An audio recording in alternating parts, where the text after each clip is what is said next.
I briefly introduce the project. Fashion Tech Alliance is a project which has been 3 years academia plus industry partnership, so an alliance between higher education institution and companies into the fashion tech sector to facilitate the exchange, flow of knowledge and co-creation within this sector that aims to boost the students' employability and the future professional that we have in our universities to get prepared for the companies. It started the 1st January 2020, and then it's going to end in 2 months in 2022. It's the alliance is made of 12 full partners plus 1 associate partners that are located in the 6 program countries. 5 of these partners are fashion, design and engineering higher educational institutions, so Politecnico di Milano, while London College of Fashion, STA, TU Delft, and the Swedish School of Textile in Boras. We have also with us 1 big leading fashion and apparel enterprise, which is Decathlon in France, and plus 5 small and medium enterprises which represent the fashion tech ecosystem and the different supply chain management, such as Pauline Van Dongen Studio, Pespo, We Love You Agency, Stental, and Pangaea Grado Zero. And also 1 research technology organization, which is Centex Bell. Plus, we have, as I said, an associate large enterprise, which is PVH, which is actually co-working with us, but not being included in the all the activities we manage. The 3 aims of the projects are the knowledge exchange among different stakeholders, in particular students, companies, and tutors from the HEIs, to foster the understanding about the fashion tech sector, to evaluate its state of the art, and to build future fashion tech job profiles. In addition, the learning experience stemming from this knowledge exchange to design and pilot 3 learning experiences that we have been presenting in a couple of minutes to test the new educational models, which is integrating business management, fashion design, and technologies as disciplines which are interconnected in the future development of the fashion tech sector, and also to allow students to work in interdisciplinary and international teams. Third aim is the fashion tech residency, which is actually specifically aimed at selecting students to participate to the so-called fashion tech residency through a contest where the aim, the overall scope, is to generate innovation through multidisciplinary exchange between the young international talents that comes from the different universities which are partner of the FT Alliance and the companies, being able to use the expertise of both, but also the laboratories and the tools which are available. And in particular, in this event today, we're talking about the fashion tech learning experiences and the fashion tech residency. Which are the results? The results are a fashion tech curriculum model, a partner digital portfolios, which is available online, fashion tech job profiles that should be updated through the process in the way the sector is developing, innovative fashion tech proof of concept, which are generated from the learning experiences, and then also the students' participation in international contests and in the residency program. And the benefiting targets for these results are, of course, the students as the main, but also fashion tech enterprises and fashion and design and engineering, but also business management, HIs, along with all the trainers and teachers which are in the sectors, and also the research and technology innovation centers, and finally the policymakers. So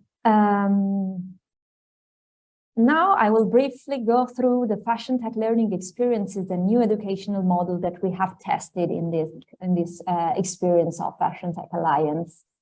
In particular, the fashion tech educational model and curriculum stemmed through an interdisciplinary activity that started with focus group with the companies, then was followed with a desk research about pedagogical models, and then within a learning experience co-design together with the companies and the HIs together to create the learning experience that we had to pilot.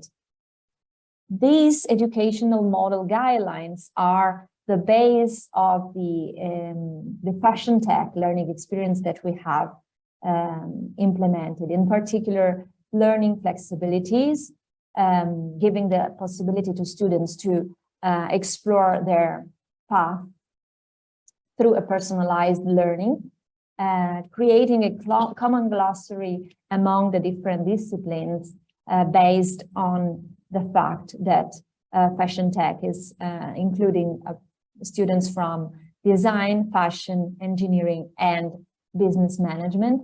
And so starting this transition from multidisciplinary to interdisciplinary learning through a system of lectures which are based on theory, but also on real-world challenges, which are aiming to make the students involved to solve a challenge that represent their own interest within the company involvement. So the companies are integrated in the process, and they interact and engage in the activities of learning that is a mutual learning from the point of view of the students and the point of view of the tutors from the academia and the companies.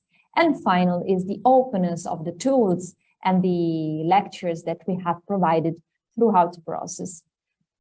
These were the specific skills about the fashion tech sectors, which the learning activities and learning experiences should be focused upon. So trying to integrate the three main disciplinary domain, design, technology, and engineering, and the business management part, which is summarized with this human, social, psychological, and economic context, that should be the bones of the future professional in the fashion tech sector. And this, on the organizational side, was the learning experience structure, which is combines the theoretical part through some theoretical pillars, which are the design, methodology, technology, and business module in the discover part, and then which was delivered asynchronously, and then define and challenge-based design part, where the students went through the research and concept creation and development through prototyping the concept and testing with the user throughout tutoring and reviewing activities, which involve not only the academia, but also companies, tutors in synchronous modality. Also, during this fashion tech learning experience, we developed open resources, which are open educational lectures, which are available on the platform and are focused on the lectures and that we delivered during the 3 learning experiences, but also they were divided into thematic topics, which range from fashion tech business management and impact, sustainability in the fashion tech industry, fashion tech user experience, research methodology and trends, fashion tech prototyping, virtual and digital technologies in fashion tech, and sustainable, smart and digital materials. And these are open to everyone that wants to learn either inside the educational system of the partners, but also from the professionals. Another tool that we developed together was the digital collaborative boards that were used to aid the challenge-based part of the learning experiences. So given the fact that the 3 learning experiences we piloted were conducted digitally, we developed some tools to represent the digital classroom online. And so these were aiming to foster the interdisciplinary exchange and engagement of students, and also the participation of tutors from academia and companies. The 3 piloted learning experiences were developed from January 2021 to November 2021 in the shape of 3 courses, which were conducted from around from 8 weeks to 12 weeks each, and they were focusing around the fashion digital ecosystems, the sustainability, and also the business management and scalability of the fashion tech solutions. I will go deeper briefly into the examples. So the first one was Fashion Tech Interline, which was focusing on the virtual dimension of fashion design. It was led by POLIMI within all the other universities, and in the involved company were PESPO and Pangaea Gradu Zero, with some external companies which were focusing specifically on this digital transition of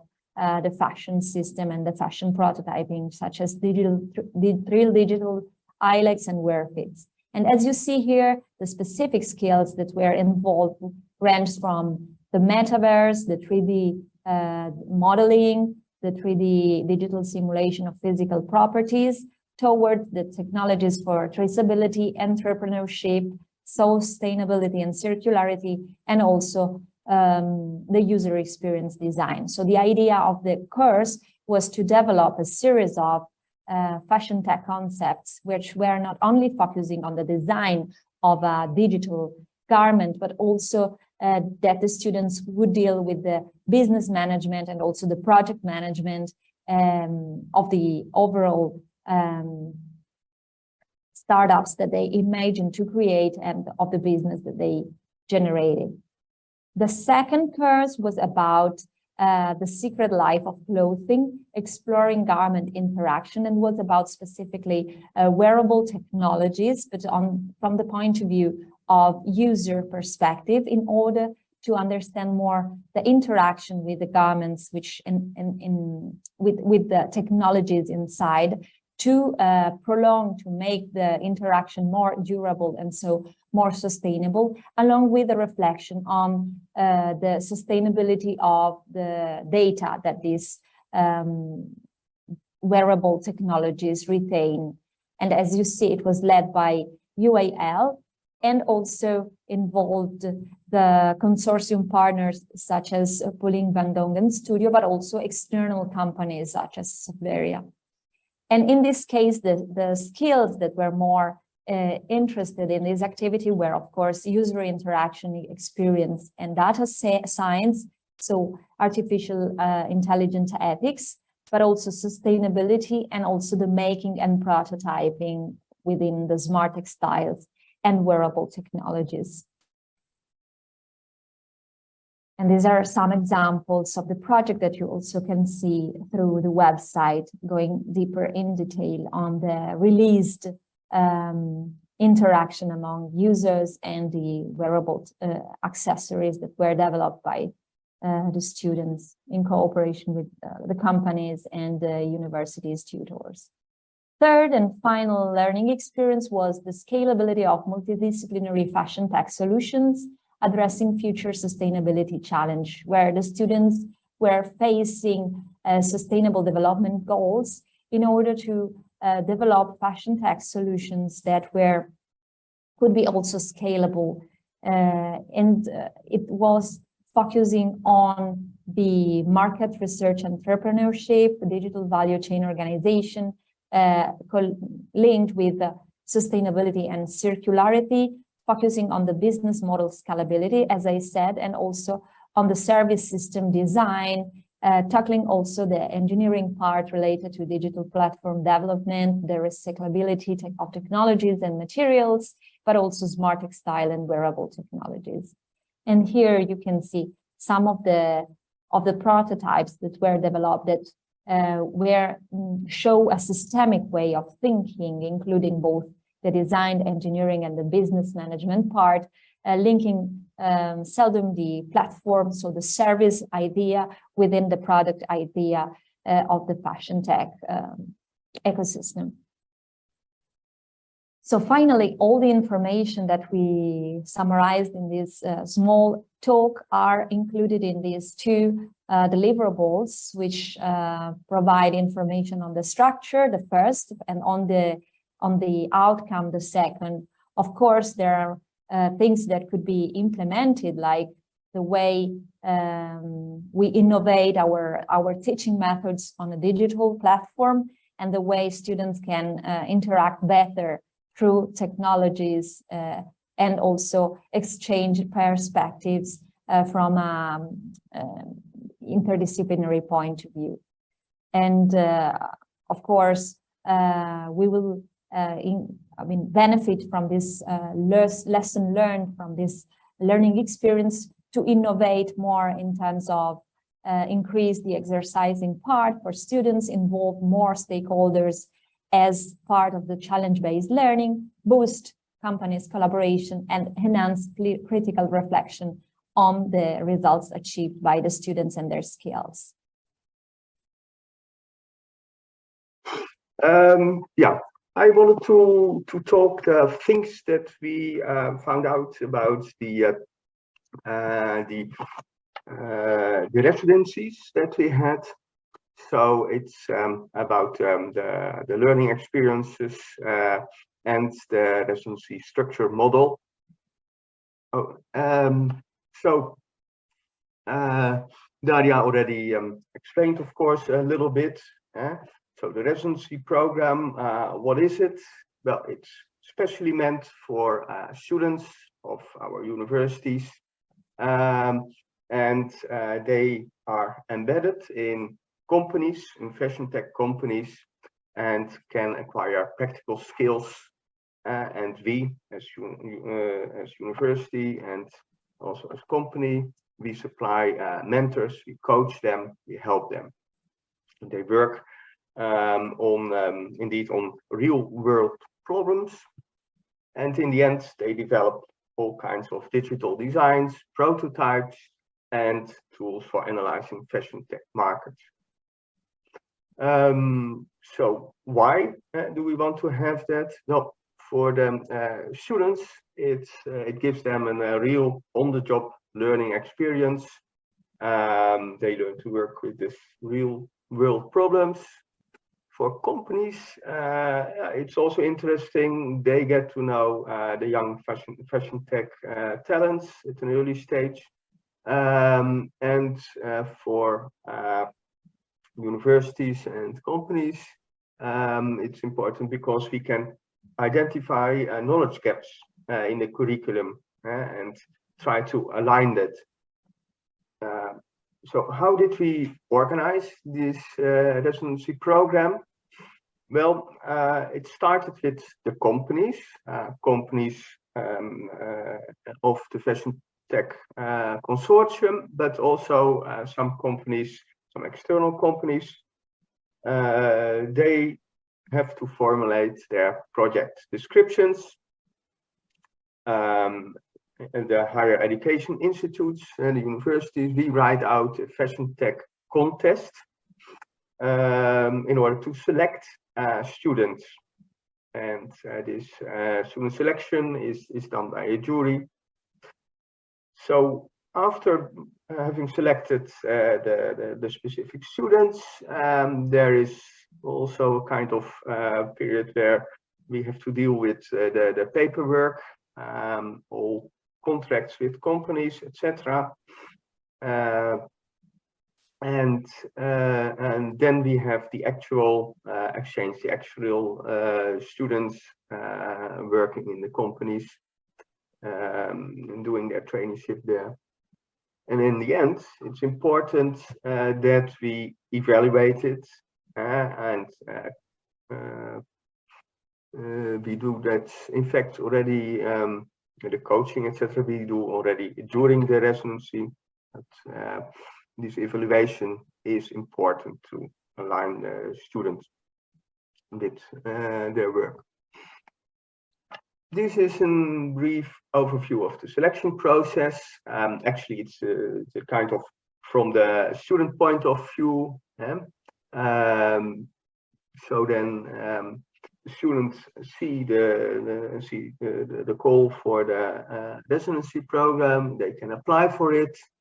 There is the selection of the participants, then the match making between students and the companies, and okay, and then there is the monitoring of us, of universities, and in the end these projects are finished and evaluated, and then the final point is that we will try to invite them to participate in international design contests.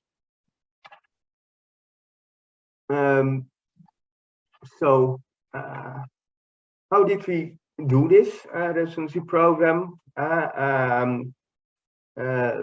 Actually, it ran in 2022, this year, and last year we already started with the presentation.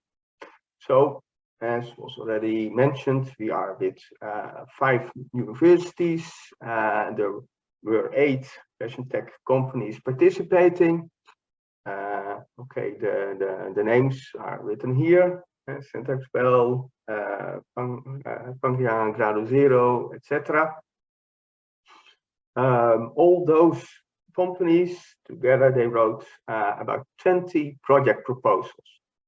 I do not show the full list, but here are a few things written down, so you can get a kind of idea what it is.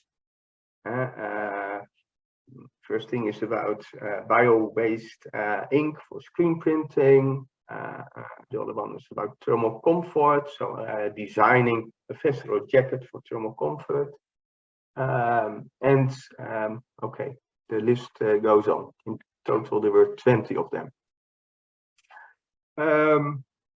31 of our students participated actually in the contest, of which we selected 19. And the time schedule was as follows: that in November and December last year, the contest was actually in January until June of this year. The actual residency took place, and after that we evaluated it. Here I show you a few examples of prototypes that were developed by the students working in the companies. And so here you get a kind of overview. A smart armband, and you see the screen printing with those bio-based inks. There were a few jackets developed. But apart from physical prototypes and digital prototypes, also some part of the projects were more tools for analyzing the fashion tech industry, tools for helping with the organization and management, as well as actual testing. In one of the companies, in Decathlon, the students were quite busy with testing of new materials or developing testing protocols. So in the left upper part, I have this pie diagram. We analyzed it, and then we saw that really the physical type of prototypes were the largest part. Digital prototype also was there, but the other parts consisted of marketing studies and design tools. The evaluations, we developed special forms for an evaluation halfway, the midterm evaluation. as well for the assessment at the end. This type of evaluation is especially at the midterm was quite important because it gave us as the mentors and coaches a good idea of the problems that students were coping with, and we could help them to sometimes redefine their project brief and help them with the rest of their residency. Typical findings that we found out is that the start of the residency was often quite difficult. The starting period was often delayed by administrative issues, both at the universities and at the companies. Contracts needed to be defined and signed, and also another thing was that the finding of suitable accommodation was sometimes difficult. In particular, this is for the exchange of students between the different countries in Europe. Quite often accommodation was possible close by the company, but then it was very expensive. So other accommodation needed to be found. The alignment with the academic curriculum was sometimes a problem. In the end, when the residency project was not completely finished, students often had to go back to the university because there the new semester or the new series of courses started, which made them they had to finish the real residency project later on when they were back at their universities, or they had to go for another week to a company. But the alignment, that was a problem. Sometimes we saw that the late delivery of materials needed for their projects was delays. Just keep in mind that everything was during the COVID time. So, and that made that we quite often had to adjust a little bit in the planning. For the final evaluation, we also made a kind of template. You can see it, the right part, below. There we looked at the knowledge level of the student, the ways they use the methodology, the project results, are they feasible or not, and we assess them in 3 levels, high, medium, and low. And that made a complete score list. And then we evaluated those scores. You see this in the diagram at the left lower part, what the score was more or less. A score of 3 means high. A score of 2 means medium, and a score of 1 means low. We see that many of the scores were between medium and high.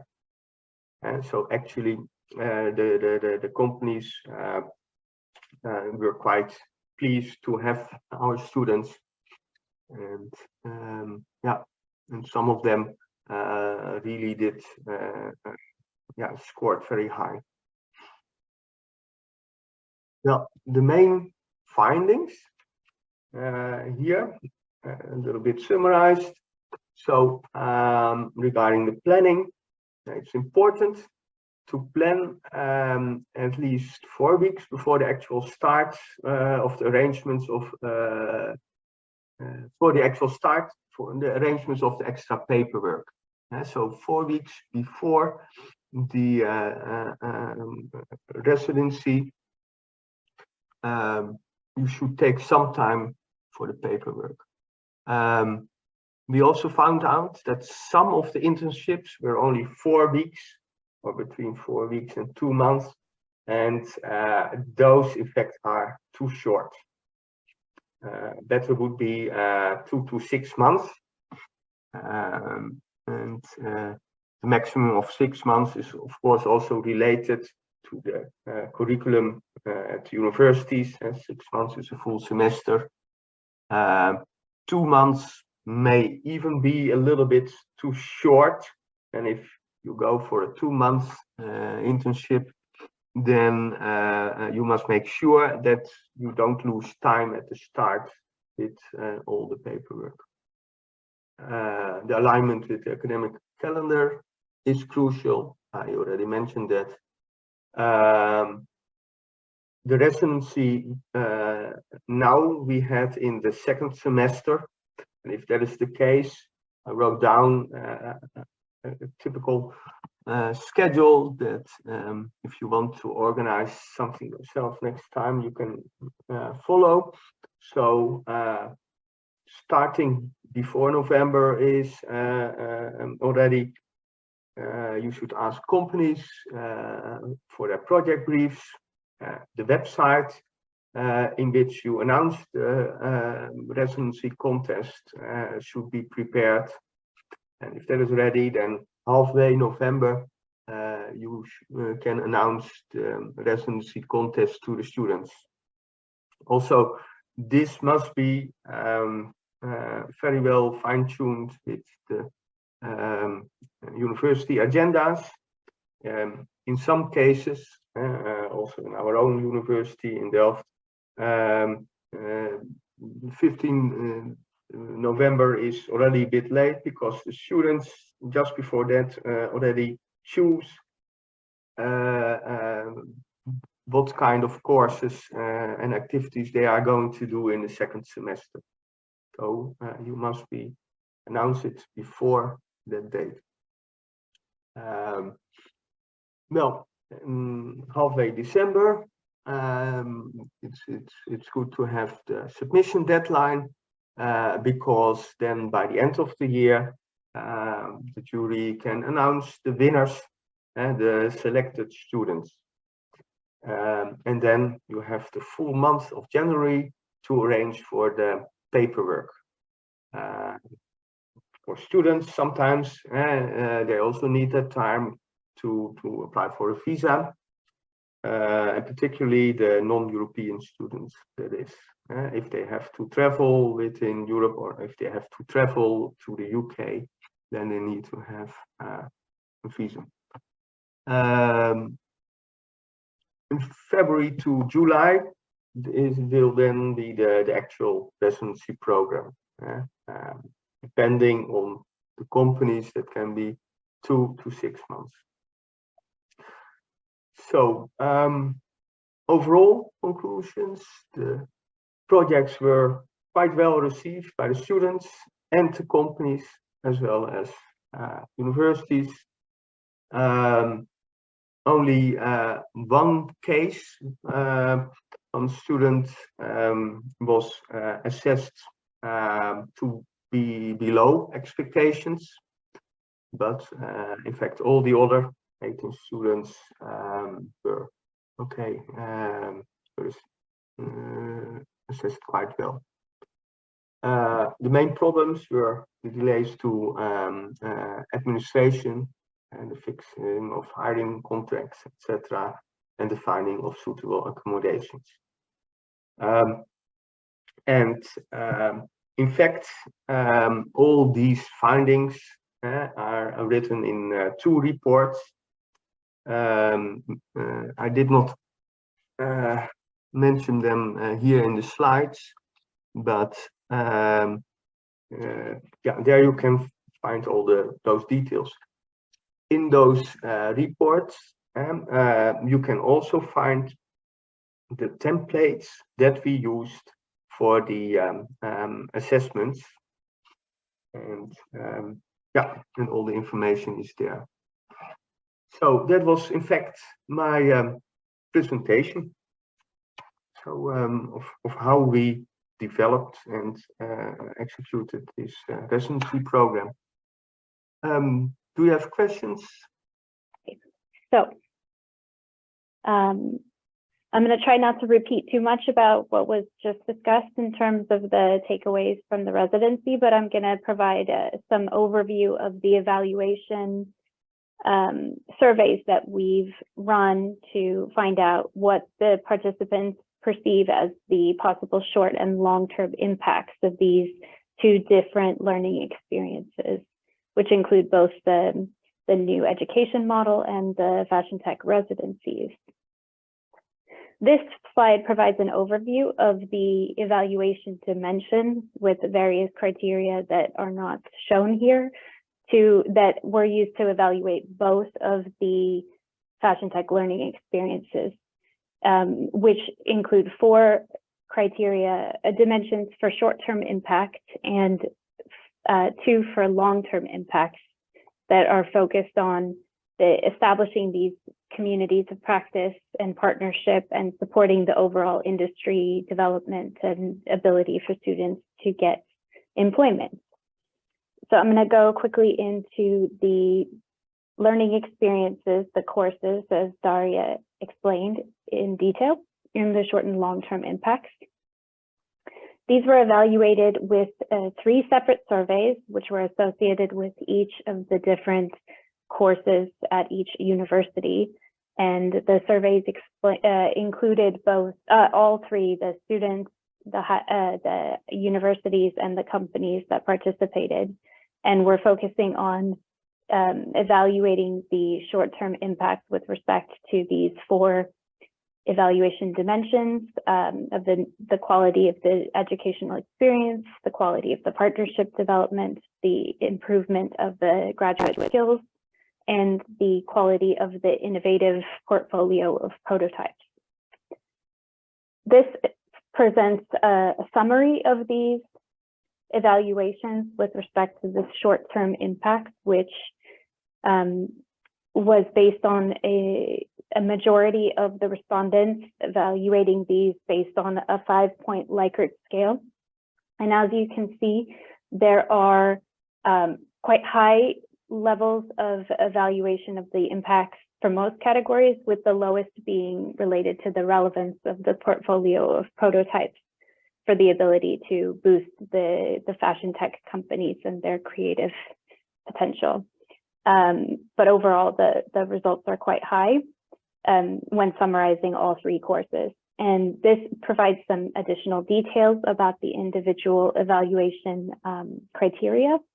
And you can see that within the partnership development, all elements are rather highly regarded by the participants, whereas there's most room for improvement in terms of the quality of the portfolio of prototypes resulting from these courses. And there's sort of a mix of evaluation with respect to the knowledge and skills and the quality overall, but the context-specific quality and the coaching and the improved knowledge and skills were rated quite high.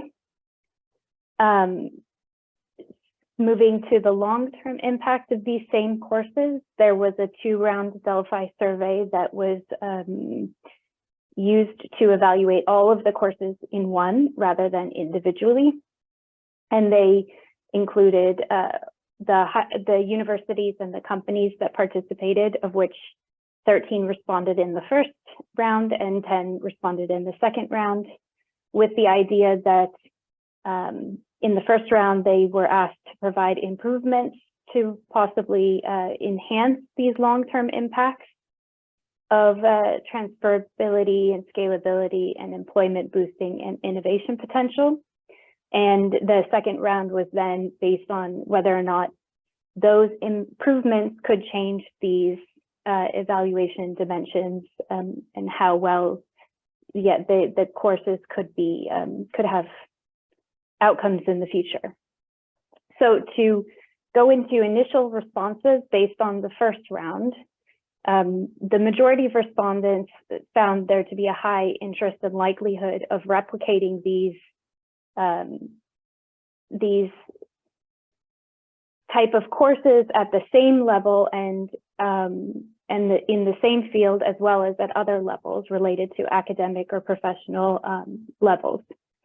But there was less interest or likelihood in the expansion to other fields, which represent the transferability potential of such courses in the long term, which are evaluated at both the 3 to 5 years and 5 to 10 years time frame.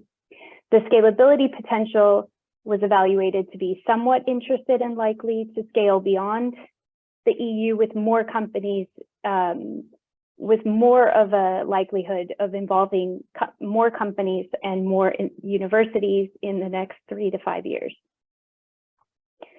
With respect to the innovation and exploitation potential, which is the practical applicability of the learning experiences delivered in the courses to the industrial context, the largest majority showed moderate interest and likelihood of industrial application, with a smaller majority considering it very likely to contribute to radical innovation in 5 to 10 years.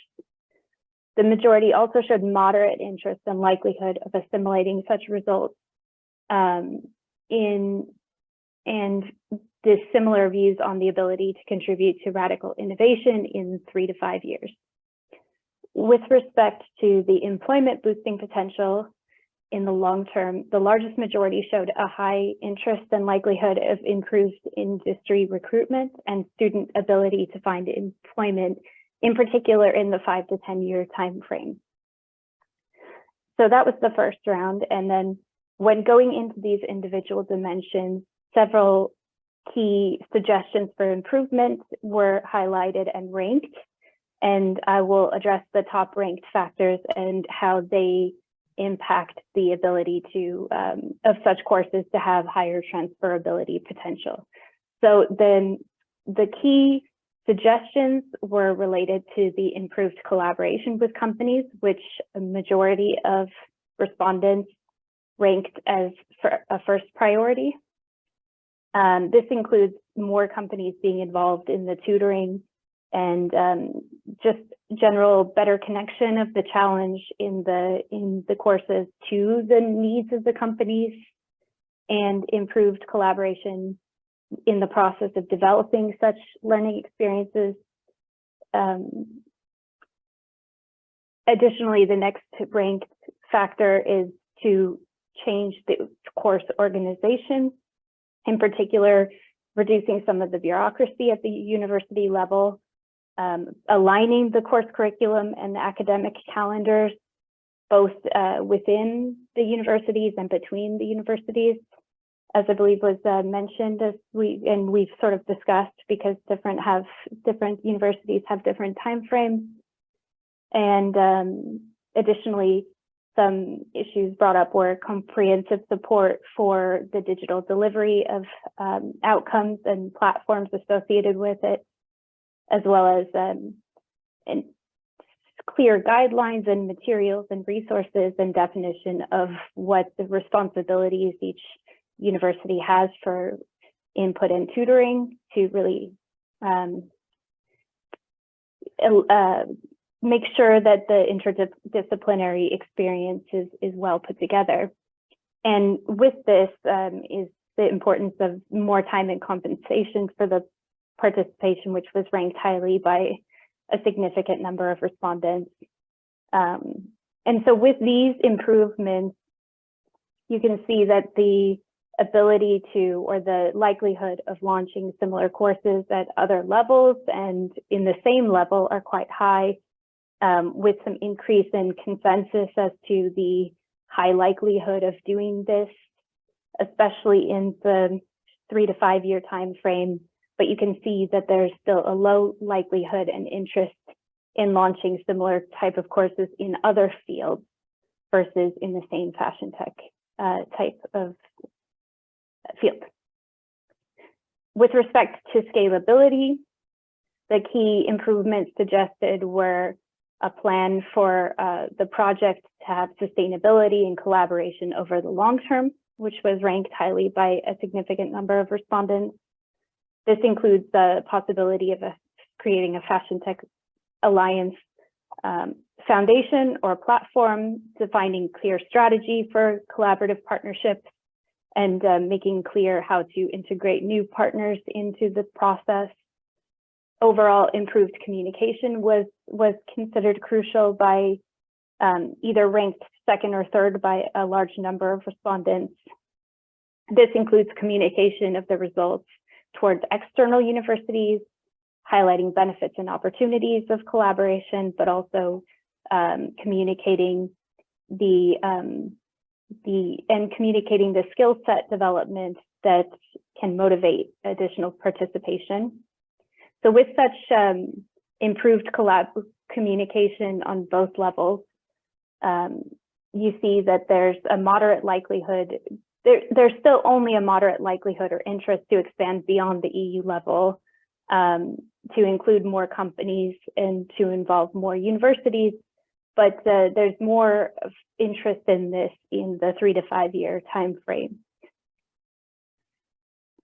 With respect to the innovation and exploitation potential of such courses, the suggestions to improve included improved collaboration with the companies, which included talking about partnerships with companies producing materials and new technology applications, making sure that that this kind of collaboration with the companies provides a ground for the project or challenge to be grounded into reality and assessed based on actual exploitation potential, and clear sort of agreement between companies and universities on what the evaluation should be based on, like how the students' projects should be evaluated, what was being strived for.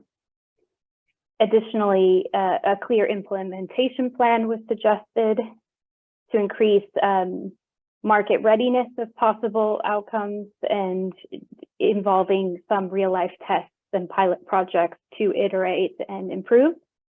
And again, improved communication and dissemination, which both targeting industry and academia, and continuous dissemination in various formats, which with these improvements lead to a high likelihood of assimilating these results into business practices, into and in particular to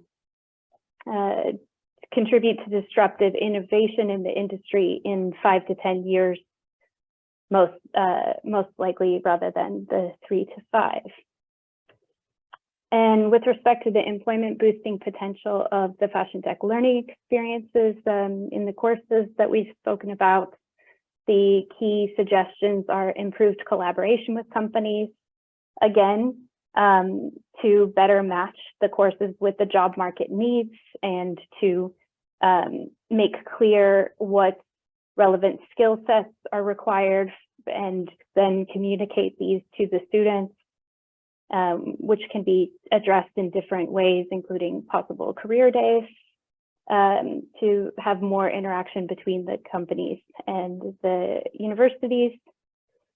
And again, the plan for the project sustainability is key to expand the network and make courses structured and less sporadic, to then allow for more collaboration with different companies in the long term.